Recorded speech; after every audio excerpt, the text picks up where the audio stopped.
nights, we will have it as a fatwa night. I will be collecting some of the questions that some of you or all of you ask me throughout the week.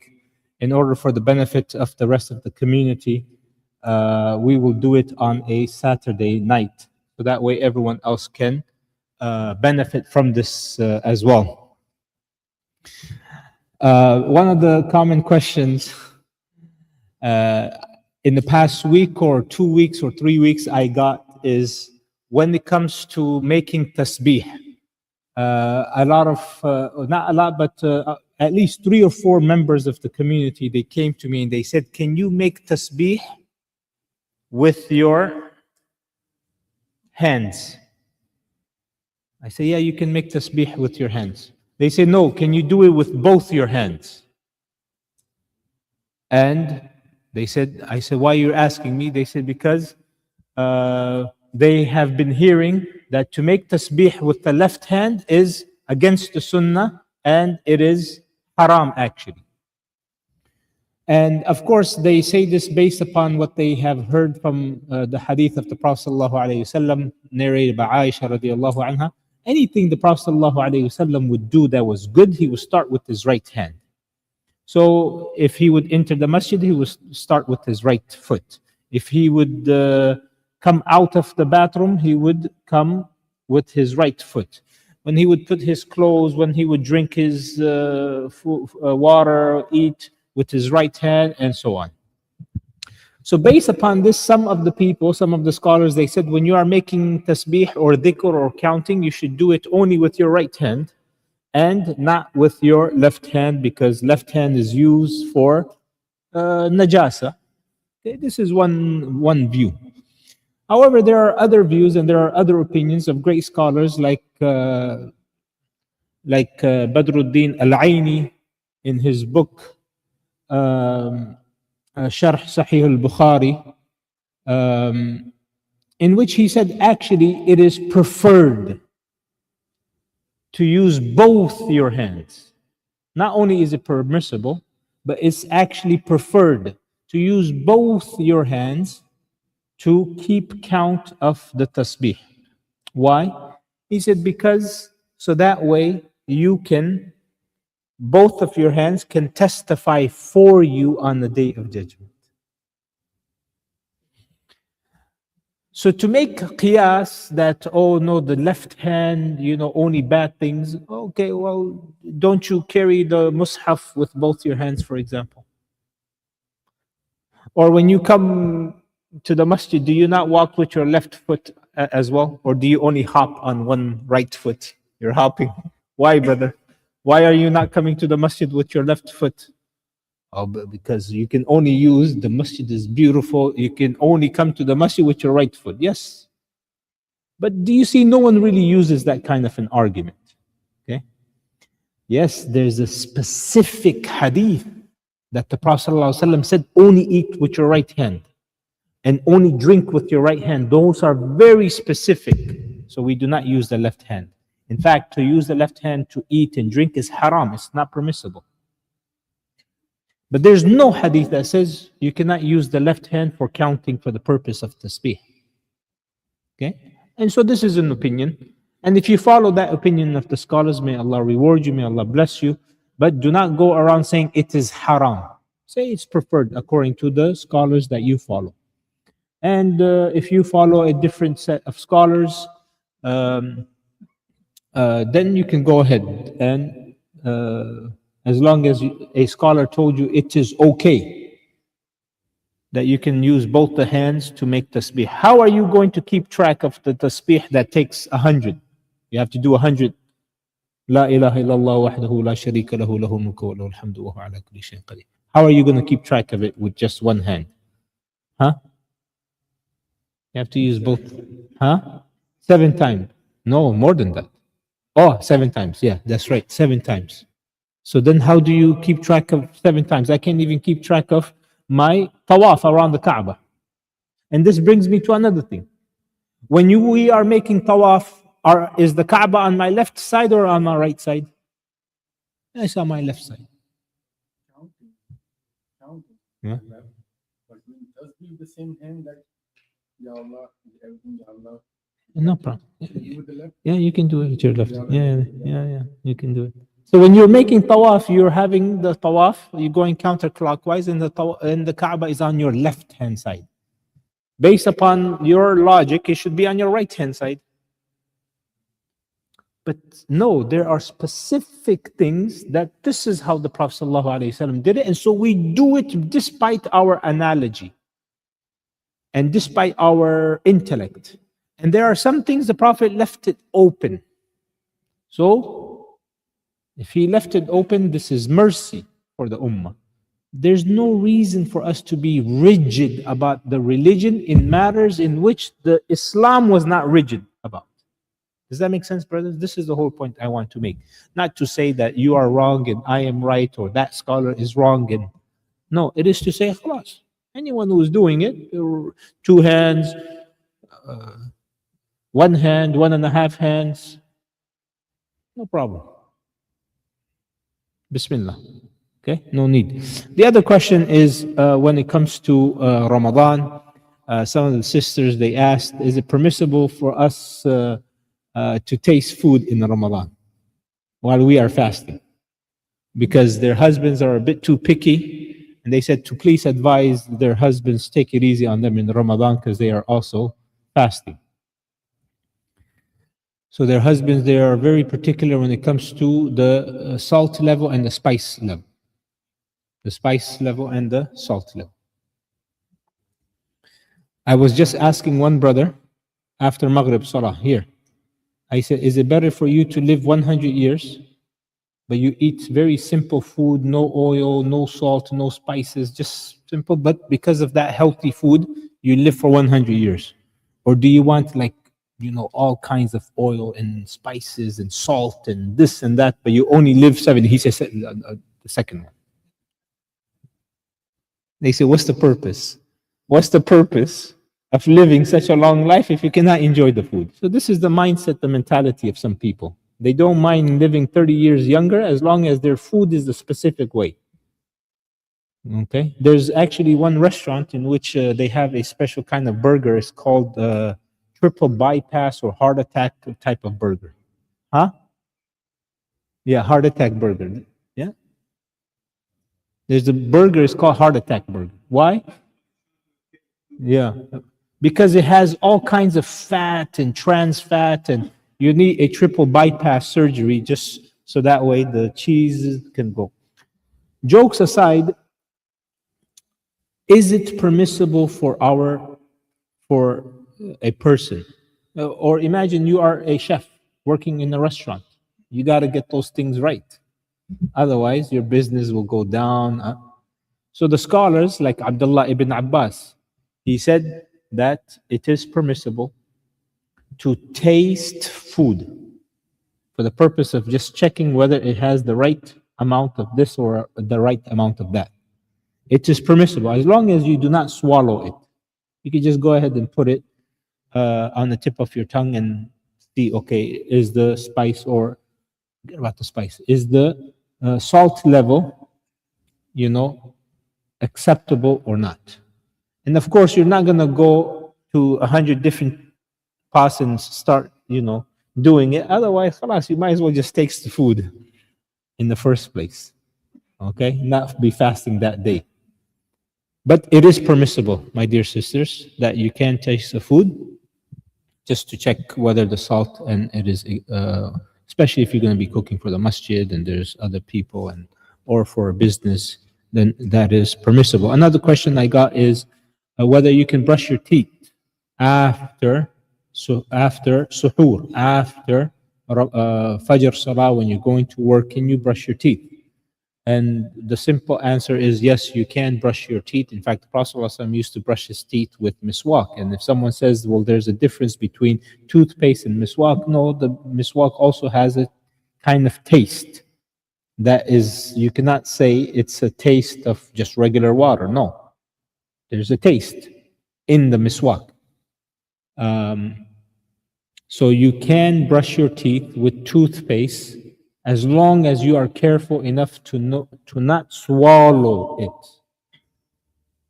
Not to swallow it. because then it will break your fasting. So the religion of Allah is easy. And the Prophet ﷺ, he told the Sahaba, Yassiru wa la tu'assiru. Bashiru wa la tunaffiru. Make things easy. Imagine the Prophet ﷺ telling, make things easy. Don't make things hard. Give glad tidings and don't shun people. Don't make them run away from you. Now, we have this mindset, no, brothers. I need to have a lot of piety. So I need to be extra difficult on myself. No. To the point where people, they have, did I mention piesitis here in this masjid? Did I mention piesitis?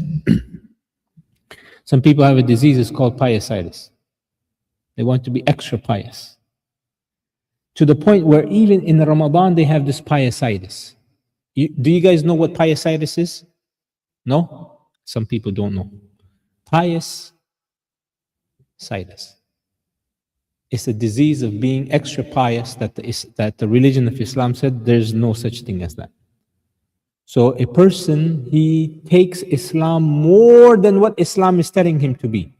So for example, in Ramadan, you will find some people, they say, no, I need to add 5 more minutes after the sunset. And then I will break my fast. So the sunset, it says 8 o'clock, or let's say 7 o'clock. No, what time is it? I don't even know my sunset. It says 6 o'clock. So he will say, no, 5 more minutes. Why?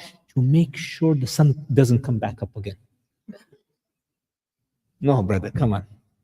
To make sure the sun gets down. No, Habibi.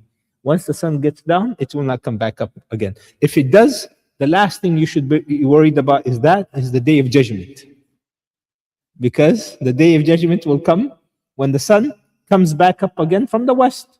So if it sets on the west, if it comes up again, Habibi, khalas, it's the day of judgment. No. You know the Prophet look at this hadith. The Prophet ﷺ, he said, you will be upon the right guidance as long as you hurry up to break the fast. When you hasten to break the fast, khalas, you are upon the right guidance.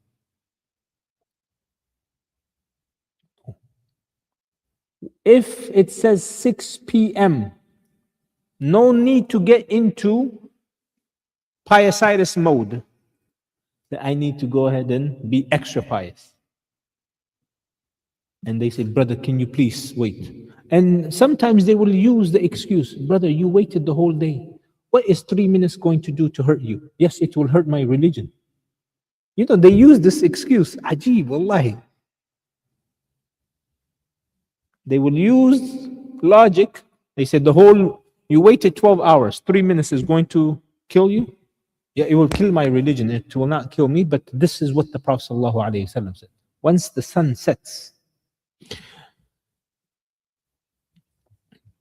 to the point where if you live in a high-rise building, see here we don't have high-rise buildings, but in other countries they have high-rise buildings where the difference could be 3 minutes. Like in one country, the people on the ground, they break it at 6 p.m. The people on the top floor in the 110th floor, they break it at 6:03. It's the same time zone. So the people on the top, if they're still on top and they can see the sunset, they must break it at 6:03. And the people on the bottom, they break it at 6 p.m. Now, if the people on the top, they want to break it at 6, just come down. Just come down, break it, but don't go back up until at least 3 minutes pass. Okay? So this is the reality. That the people, and this is very common, if you live on a mountaintop, on a hilltop, on an elevated top, your breaking of the fast is going to be different. But that is based upon not piositis. That is based upon the sun did not set for you because of the elevation. Okay, it has nothing to do with that. So anyway, the point I'm making is that when we are, inshallah, when Ramadan is upon us, and we're going to break the fast, we must break the fast based upon the timetable that has been agreed upon without adding any 1 minute, 2 minutes, 3 minutes. No more.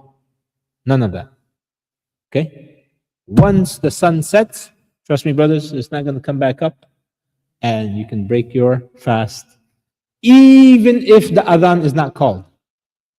Even if the adhan. I remember last year, there was a program that was going on, and the adhan was not being called, so it got delayed by 3 minutes. Khalas, break your fast, brothers. Break your fast. You don't need to wait for the adhan to break your fast. So the shart, the condition for you to break your fast is not the adhan. The condition is the time. So because maybe the imam, he got busy. Maybe the whatever. Once the time comes, okay, break the adhan. No, huh? Ubaid. What did I say? Oh, break the fast. Okay? And the opposite is true for suhoor. You should delay the suhoor. So what happens if, for example, I'm eating and the suhoor, the adhan comes for fajr, and I have kajur in my, the date still in my mouth, and I'm eating. The adhan happens. What should I do? Should I take it out? What should I do? Huh? Feed it. And then I need to wash it down with something. I need to wash it down, because now for the rest of the day is going to be, like when something is sweet in your mouth, for the rest of the day, you're going to feel very thirsty. What do? The adhan is happening. Hurry up, don't delay. Drink fast. These are all approximate times. Does that make sense, brothers? So if you have food still in your mouth and you have maybe 1 or 2 bites left, and you still need to drink the water, and your mom is waking you up, your wife is waking, hurry up and wake, and she's waking. This is the same example as, the person, he comes late for Salatul Isha, and the Imam, he goes to ruku'. He's faster than the cheetah coming to. One brother, subhanAllah, after the last fatwa I gave, he said, Shaykh, what, wallahi, this is a real example. He said, what if I catch the Imam in ruku over there?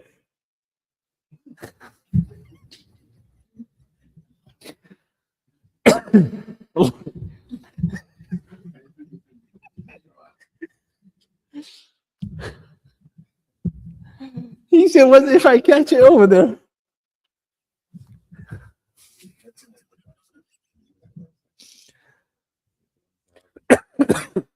No, that's different. So how are you going to come and make it here? He's going to come.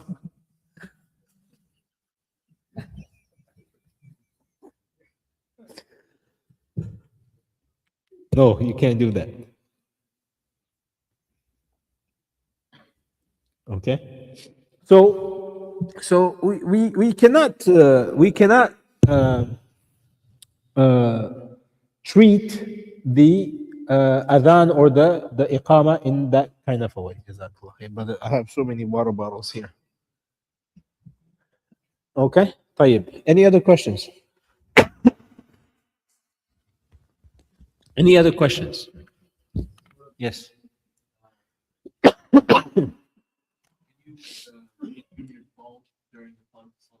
Can you read Quran from your phone during the Salah?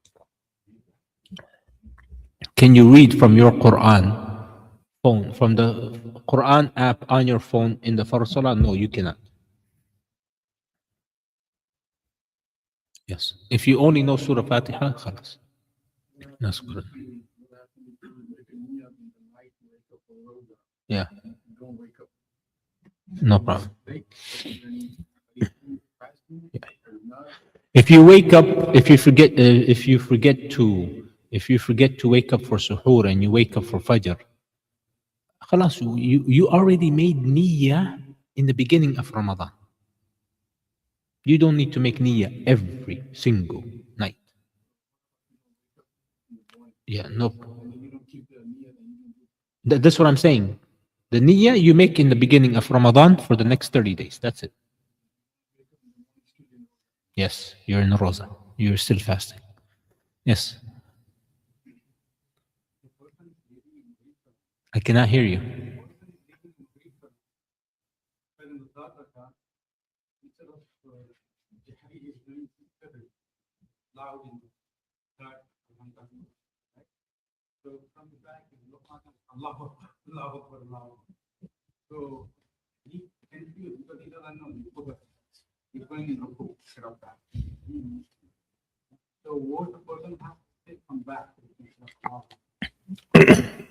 So he is reciting out loud in the third rakah.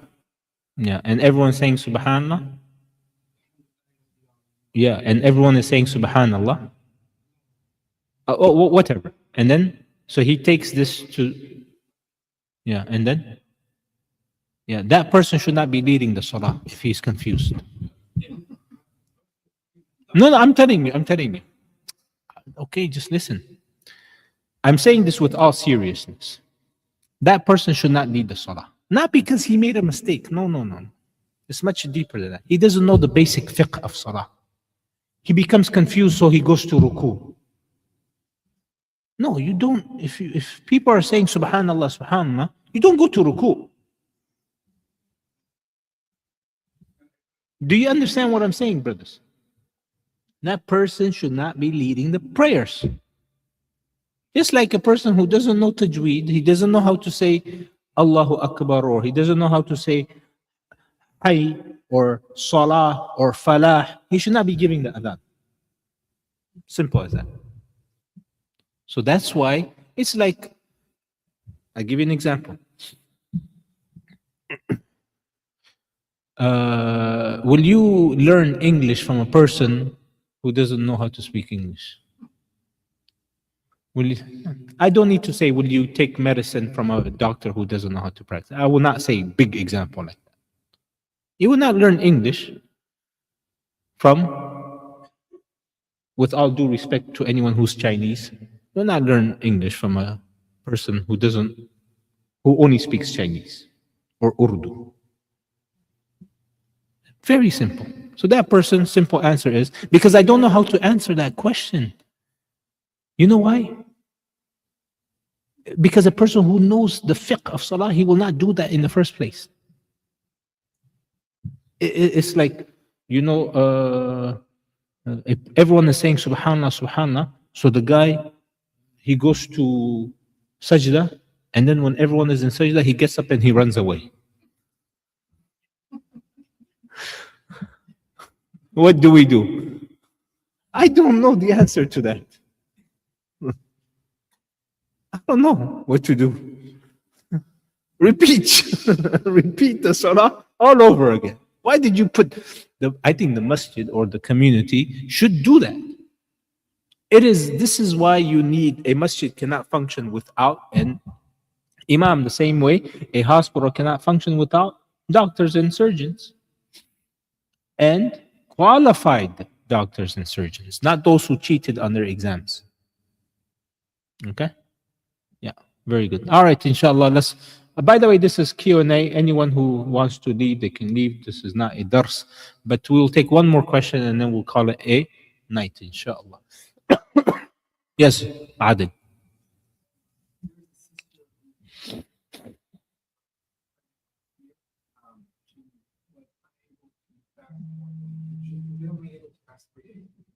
Okay, all right. Okay. A woman who is unable to fast due to pregnancy. Well, we have to understand if this pregnancy, if not fasting due to pregnancy, is it because of her health, the safety of her health, Or is it because of the safety of the child? If it is because of her health, then all she has to do is make up the fast, however many fasts that she missed before the next Ramadan. Okay? If she did not make up the fast before the next Ramadan, then you need to understand why she didn't. If it's continuously the same reason because of her health, and it is chronic, meaning it's never going to go away, then she will just go ahead and pay for each day that she missed to feed a poor person. Okay? Because khalas, this is forever with her. But if it is just a matter of 1 year or 2 years or until the baby weans off, whatever it is, then she keeps on delaying it, and she will make up the fast. She must make up the fast. However, if it is because of her child or a combination of her and the child, then she makes up the fast before the next Ramadan, and she feeds one. She gives fidya. She feeds one poor person food. She feeds a poor person for 1 day. For each day that she missed, she gives food to that person to eat. So it's about $10. Okay? Why? Because the reason is not connected to her, it's connected to someone else that she is responsible for. And if she does not make up the fast before the next Ramadan, and she happens to make it up after the next Ramadan, then she also must feed a poor person for each day that she did not or was not able to make it up before the next Ramadan. Okay, so she makes it up plus pay fidya. Does that make sense? This applies both to men and women. You got sick, you're supposed to make up your fast before the next Ramadan. If you don't do it and becomes too late, then you wait until the next Ramadan, it comes. So you make up the fast and you must pay because you delayed it beyond its time. Okay. All right, inshallah. Jazakumullah khairan. Inshallah, we'll take other questions. Yes, Brother Abdul Rahim, I'll make an exception to Abdul Rahim Bhai.